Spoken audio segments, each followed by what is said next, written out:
Ego is the Enemy oleh Ryan Holiday. Bagian 1, poin pertama, gagasan. Di sini kita dipersiapkan untuk melakukan sesuatu. Kita memiliki tujuan, panggilan, permulaan baru. Setiap perjalanan hebat dimulai dari sini. Akan tetapi banyak dari kita yang tidak pernah mencapai tujuan akhir. Ego seringkali menjadi penyebabnya.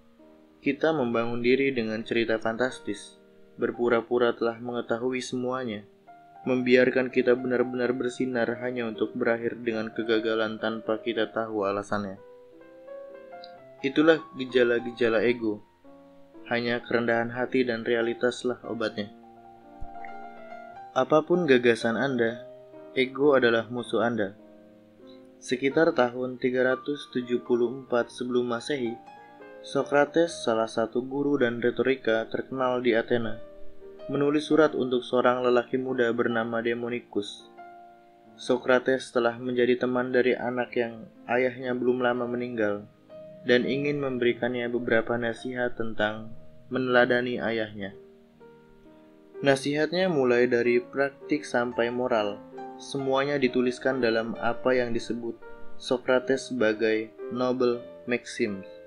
Hal itu ia sebut persiapan untuk tahun yang akan datang.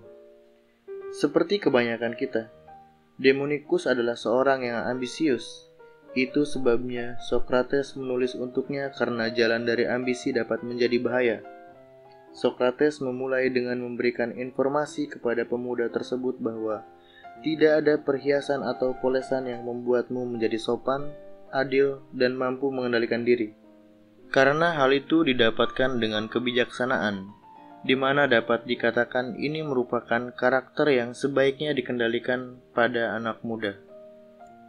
Lakukanlah pengendalian diri, katanya memperingatkan Demonicus agar tidak jatuh dalam temperamen, kesenangan, dan penderitaan. Dan anggaplah penjilat seperti Anda melihat penipu, sebab keduanya, jika dipercaya, akan melukai mereka yang percaya padanya. Socrates menginginkan ia bersikap, ramahlah terhadap mereka yang mendekati Anda. Jangan sombong, karena bahkan seorang budak pun tidak akan tahan dengan seorang yang sombong. Dan berhati-hatilah dalam membuat keputusan, tetapi tegaslah atas keputusan yang Anda ambil. Dan bahwa hal terbaik yang ada dalam diri kita adalah keputusan yang baik. Konsistenlah untuk melatih kepandaian Anda, kata Socrates kepadanya. Hal terhebat dalam kompas terkecil adalah bunyi pikiran dalam tubuh manusia. Beberapa nasihatnya mungkin terdengar familiar, sebab nasihat itu terus berlanjut selama 2000 tahun ke depan, sampai pada William Shakespeare yang sering memperingatkan tentang ego yang membabi buta. Sebenarnya, dalam Hamlet, ia menggunakan surat itu sebagai modelnya. Shakespeare menggunakan kata-kata Socrates dalam pembicaraan salah satu karakternya, Polonius, dalam pidato untuk anaknya, Laertes. Pidatonya, jika mungkin Anda pernah mendengarnya, diinterpretasikan secara bebas demikian. Dalam segala hal, jika Anda jujur terhadap diri sendiri dan tentang siapa diri Anda, dan berlaku seterusnya, seperti malam dan siang, Anda tak akan bisa membohongi siapapun. Selamat tinggal, sukacitaku bersama Anda. Seperti yang terjadi, kata-kata Shakespeare juga sampai pada seorang perwira militer Amerika Serikat bernama William Tecumseh Sherman, yang menjadi jenderal dan ahli strategi terhebat di Amerika Serikat. Dia mungkin belum pernah mendengar tentang Socrates, akan tetapi dia menyukai perannya dan sering mengutip pidatonya. Seperti Demonicus, ayah Sherman meninggal ketika dia masih sangat muda. Seperti Demonicus, dia diasuh seorang yang bijak, lebih tua. Dalam kasus ini adalah Thomas Ewing, yang akan menjadi anggota Senat Amerika Serikat sekaligus teman ayahnya, yang merawat Sherman seperti anaknya sendiri. Hal menarik dari Sherman, selain soal ayah angkatnya, tidak ada seorang pun yang mengira dia akan mendapatkan lebih dari sekedar penghargaan regional. Apalagi ketika ia memutuskan menolak jabatan kepresidenan Amerika Serikat. Tak seperti Napoleon, yang langsung masuk ke dalam cerita tanpa tahu bahwa kesuksesan dan kegagalan datang sama cepatnya. Sherman memiliki langkah yang perlahan dan bertahap. Sherman menghabiskan beberapa tahun awalnya di West Point, kemudian di Angkatan Militer. Pada tahun pertama bertugas, Sherman dipindah tugaskan hampir ke seluruh pelosok Amerika. Saat Perang Sipil meletus, Sherman pergi ke timur untuk menjadi relawan dan dalam waktu dekat ditugaskan pada Perang Bull Run atau masa awal Perang Saudara, yang merupakan kekalahan hebat untuk pemerintah federal Amerika Serikat. Karena sedang dibutuhkan pemimpin, Sherman dipromosikan menjadi brigadir jenderal dan dipanggil untuk bertemu Presiden Lincoln beserta penasihat militer tertingginya. Pada beberapa kesempatan, Sherman secara leluasa membuat strategi dan rencana besar bersama Presiden. Tetapi pada akhirnya, dia membuat sebuah permintaan aneh. Dia akan menerima promosinya hanya jika ada kepastian ia tidak dianggap memiliki wewenang tertinggi. Apakah Lincoln menyetujuinya? Di tengah maraknya jenderal lain menuntut sebanyak mungkin wewenang yang bisa diambil untuk mendapatkan kekuasaan tertinggi, Lincoln tentu dengan senang hati menyetujui keinginan Sherman. Pada titik ini, Sherman merasa lebih nyaman menjadi nomor 2. Dia merasa mendapatkan apresiasi yang jujur terhadap kemampuannya dan merasa jabatan ini merupakan jabatan terbaik untuk dirinya. Bayangkan, seorang yang ambisius menolak kesempatan untuk mendapatkan kekuasaan tertinggi hanya karena ia ingin benar-benar bersiap terlebih dahulu. Terdengar tidak masuk akal, bukan? Meski begitu, Sherman tidak selalu menjadi contoh yang sempurna dalam kaitan menahan diri. Pada awal peperangan, Sherman ditugaskan untuk mempertahankan negara bagian Kentucky dengan prajurit yang boleh dibilang sedikit kegilaan serta kecenderungannya meragukan diri sendiri dikombinasikan dengan hal buruk. Ia menggerutu mengenai keadaannya yang tidak dalam keadaan siap, tidak dapat mengatasi pikiran-pikirannya, paranoid terhadap pergerakan musuh. Dia melakukan dan mengatakan hal yang tidak benar kepada beberapa koran dan reporter. Akibatnya, ia diskor sementara dari jabatannya. Butuh waktu berminggu-minggu beristirahat sebelum akhirnya dia kembali pulih. Itu adalah momen paling kacau yang terjadi dalam karirnya yang secara konstan menanjak. Setelah kejadian ini, Sherman benar-benar belajar untuk menentukan tujuannya. Sebagai contoh, ketika penyerangan di benteng Donelson, Sherman secara teknis memegang jabatan lebih tinggi dibanding Jenderal Ulysses. Ketika banyak Jenderal Lincoln bertarung satu sama lain untuk mendapatkan kekuasaan yang lebih dan pengakuan, Sherman melepas jabatannya, memilih untuk dengan senang hati mendukung dan membantu Grant dibanding memberi perintah. "Ini adalah tempat Anda," kata Sherman dalam catatan yang dikirim bersama dengan persediaan. "Beritahu saya jika Anda membutuhkan bantuan yang sekiranya dapat saya bantu." Bersama, mereka memenangkan salah satu kemenangan pertama Amerika Serikat dalam perang. Dalam kesuksesannya, Sherman mulai mengajukan rencana pergi ke lautan. Rencana yang merupakan strategi yang berani dan lancang. Bukan lahir dari hal kreatif jenius, melainkan hal yang telah ia amati dan pelajari sebagai perwira muda yang terlihat seperti pos yang tidak berguna. Sherman dulu adalah orang yang sangat berhati-hati, tapi kini ia adalah seorang yang sangat percaya diri, namun tidak seperti yang lainnya yang memiliki ambisi besar. Dia mendapatkan pemikiran tersebut saat dia menggali jalan dari Chattanooga sampai Atlanta dan lalu Atlanta sampai ke laut. Dia menghindari perang-perang tradisional. Setiap murid sejarah militer dapat melihat bagaimana invasi yang sama, namun digerakkan oleh ego dan bukan oleh pemikiran yang kuat untuk suatu tujuan, akan membawa hasil yang jauh lebih berbeda. Realismenya membuat ia dapat melihat jalan menuju ke selatan yang tidak terlihat oleh orang lain. Segala teorinya tentang mengendalikan peperangan adalah dengan sengaja menghindari penyerangan frontal atau memamerkan kekuatan dalam bentuk peperangan, dan tidak mempedulikan kritik. Dia tetap pada rencananya. Saat perang usai, Sherman merupakan salah seorang paling terkenal di Amerika. dan dia tetap tidak meminta jabatan, tidak memiliki minat di bidang politik, dan hanya berharap dapat melakukan tugasnya sampai akhirnya pensiun. Ia menghabiskan semua pujian yang tak henti-hentinya diberikan serta perhatian atas kesuksesannya. Dia menulis sebuah peringatan untuk temannya, Grant. Jujurlah dan jadilah dirimu sendiri dan semua pujian ini akan menjadi angin lalu dari laut pada musim panas yang hangat. Salah satu biografi Sherman merumuskan tentang dirinya dan pencapaiannya dalam bagian yang menakjubkan.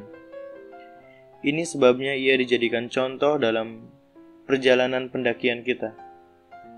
Di antara semua orang terkenal dan pemimpin, terdapat dua tipe yang dikenali. Mereka yang lahir dengan kepercayaan dalam diri mereka dan mereka yang secara perlahan berkembang dari pencapaian aktual mereka. Pada orang dengan tipe terakhir, kesuksesan mereka adalah pencapaian yang konsisten dan menghasilkan buah yang lebih manis. Kesuksesan harus dinikmati dengan tetap waspada dan penuh keraguan bahwa ini bukan mimpi. Dalam keraguan itu terdapat kerendahan hati, bukan kebohongan dari merendahkan diri, melainkan kerendahan hati. Ini adalah keseimbangan, bukannya pamer. Seseorang harus bertanya, jika kepercayaan dirimu sendiri tidak berdasarkan pada pencapaian aktual, lalu berdasarkan apa? Jawabannya, seringkali ketika kita baru menjawab, bukan apa-apa. Jawabannya adalah ego. Itu sebabnya kita sering melihat kesuksesan yang melejit diikuti dengan keruntuhan. Jadi, yang manakah diri Anda? Seperti kita semua, Sherman harus menyeimbangkan talenta, ambisi, dan kekuatan, terutama ketika masih muda. Keberhasilannya dalam berjuang merupakan alasan terbesar ia bisa mendapatkan kesuksesan yang akhirnya mengubah hidupnya. Mungkin ini semua terdengar aneh, ketika Socrates dan Shakespeare mengharapkan kita menjadi orang yang mengendalikan diri sendiri, termotivasi, dan memiliki prinsip. Kebanyakan dari kita justru terbiasa melakukan hal sebaliknya. Budaya kita nyaris berusaha membuat kita bersandar pada pengakuan, jabatan, dan diatur oleh emosi. Untuk sekian lama, orang tua dan guru telah berfokus untuk membangun keberhargaan diri semua orang. Dari sana, para guru dan tokoh terkemuka hampir semuanya bertujuan menginspirasi, menguatkan, dan menjamin bahwa kita dapat melakukan apapun yang kita tetapkan dalam pikiran kita. Pada kenyataannya, hal ini membuat kita lemah. Ya, Anda dengan segala talenta dan janji Anda, kita terlena karena kita memiliki janji. Itulah sebabnya Anda berakhir di universitas bergengsi yang Anda masuki saat ini. Alasan Anda telah mengamankan dana untuk bisnis Anda. Alasan Anda telah diterima dan dipromosikan. Alasan apapun kesempatan yang Anda miliki saat ini jatuh ke pangkuan Anda. Irving Berlin mengatakan, talenta hanyalah titik permulaan. Pertanyaannya, apakah Anda dapat menggunakan dengan sebaik-baiknya? Atau apakah Anda malah akan menjadi musuh terburuk bagi diri Anda sendiri? Akankah Anda keluar dari apa yang baru saja mulai menyala? Apa yang kita lihat dalam diri Sherman adalah seorang yang sangat terikat dan terhubung dengan realita atau kenyataan. Dia adalah seorang yang datang dari bukan siapa-siapa dan mendapatkan hal besar, tanpa merasa dia pantas mendapatkan penghormatan yang dia dapatkan. Padahal ia secara konstan dan konsisten membantu orang lain, dan lebih bahagia untuk berkontribusi pada tim yang menang. Meskipun ini berarti dia mendapatkan hasil dan pengakuan yang lebih sedikit. Sangatlah menyedihkan ketika generasi anak muda belajar tentang penyerangan piket yang hebat. Sebuah penyerangan sekutu yang berakhir dengan kegagalan. Tetapi orang seperti Sherman diabaikan, seorang realis yang tak terkenal, dilupakan bahkan difitnah. Mungkin ada yang mengatakan bahwa yang terpenting adalah mampu mengevaluasi kemampuan seseorang. Jika tak mampu melakukan evaluasi, maka tidak mungkin akan ada peningkatan, dan pastinya ego akan mempersulit setiap fase evaluasi. Tentu akan lebih menyenangkan untuk fokus pada talenta dan kekuatan kita, tapi kemana hal ini akan membawa kita? Kesombongan dan kepuasan diri menghalangi pertumbuhan, seperti juga fantasi dan visi. Dalam fase ini, Anda harus belajar untuk melihat diri Anda lebih dekat, melatih kemampuan untuk keluar dari belenggu pikiran Anda semata, Sikap yang tak mudah terpengaruh dapat dikatakan sebagai obat alami ego.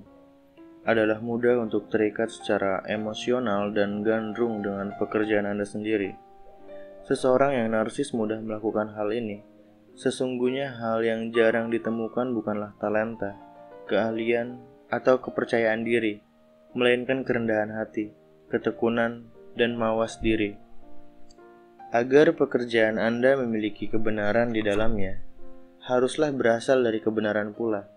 Jika Anda benar-benar ingin menjadi orang yang memiliki kesuksesan dalam jangka waktu lama, Anda harus bersiap untuk fokus pada jangka waktu yang panjang pula. Kita akan belajar bahwa sekalipun kita berpikir besar, kita harus bertindak dan hidup sederhana agar bisa mendapatkan apa yang kita cari. Karena kita akan berfokus pada aksi dan edukasi serta meninggalkan pengakuan dan status. Kita tidak akan memiliki ambisi yang muluk-muluk, tetapi ambisi yang sifatnya berulang. Layaknya berjalan, satu kaki di depan, satu kaki lainnya mengikuti. Kita belajar dan bertumbuh serta menginvestasikan waktu. Dengan keagresifan, intensitas, asik dengan diri sendiri, dan terus-menerus promosi diri sendiri, kompetitor kita tidak menyadari bagaimana mereka membahayakan usaha mereka. Kita akan menantang mitos dari seorang jenius percaya diri yang tidak mengenal mawas diri dan introspeksi, dan juga menantang mitos seorang artis yang tersakiti dan tersiksa yang mengorbankan kesehatannya untuk pekerjaan. Keduanya terpisahkan dari realita dan orang di sekitarnya. Kita akan mempelajari lebih dalam. Fakta selalu lebih baik daripada mimpi, kata Kronkil. Sehebat apapun visi yang kita ceritakan pada orang lain, kita sadar bahwa jalan kita sangatlah berbeda dengan mereka.